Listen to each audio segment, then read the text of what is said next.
Meditations for Every Day in the Year by Bishop Richard Challoner. February 11th. On against delay of repentance. Consider first that of all the tricks of Satan by which he deludes unhappy souls to their eternal ruin, there is none more common or more dangerous than this by which he persuades them to put off their repentance and conversion to God from time to time.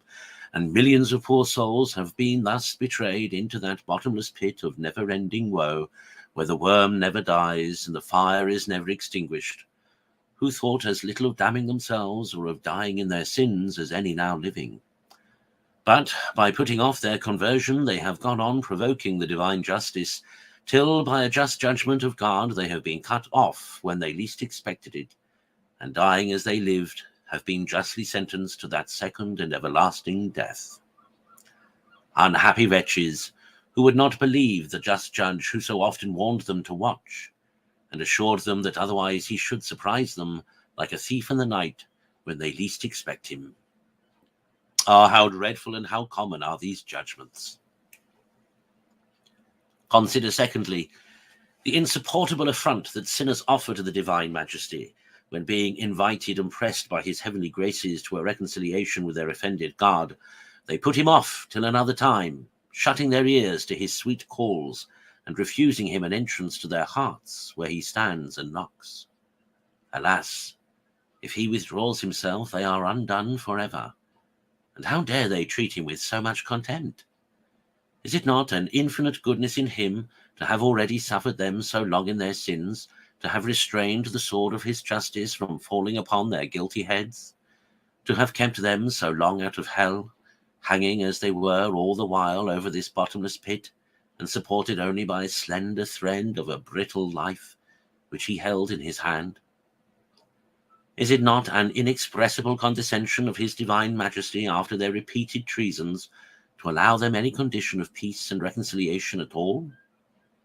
How much more to call after them when they are running away from him, and to press them so earnestly to return to him, where he has no need at all of them, but only seeks their welfare? But what then ought they not to apprehend from his justice, if they still refuse his offers of mercy, and slight his graces and calls? Can any punishment be too great for so much insolence, for so much obstinacy, and for so much ingratitude?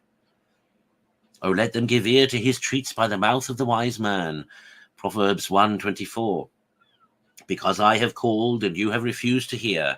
I have stretched out my hand, and you would not regard me. You have despised all my counsels, and neglected my reprehensions. Therefore will I also laugh at your destruction, and will mock when that which you feared shall come upon you. Then shall they call upon me, and I will not hear. Consider, thirdly, the monstrous presumption the sinner is guilty of in wilfully persisting in sin upon the confidence of a future conversion. Wretch that he is, how dare he pretend to dispose of the time to come when he is not master of one moment of it?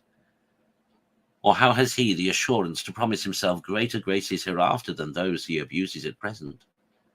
Does he not know that God alone is the maker both of time and grace, and that he has neither promised the time or grace of a true conversion hereafter to any of those who put off their repentance at the present? So far from it, that he has often signified to such presumptuous sinners that they shall neither have the time nor the effectual grace which they promise themselves, but that they shall be surprised and die in their sins. According to that of the wise man, Ecclesiasticus 5:8-9, delay not to be converted to the Lord, and defer it not from day to day, for his wrath shall come on a sudden, and in the time of vengeance he shall destroy thee. Conclude never to expose thy dear soul by any delays to the dreadful danger of dying in thy sins. But if at any time thou hast reason to apprehend thou hast lost the grace of God by sin, use thy best endeavours to be reconciled at once. 'Tis a dreadful thing to be an enemy to God, though it were only for one night. That night may be your last. Therefore never venture to lie down to sleep under the guilt of mortal sin.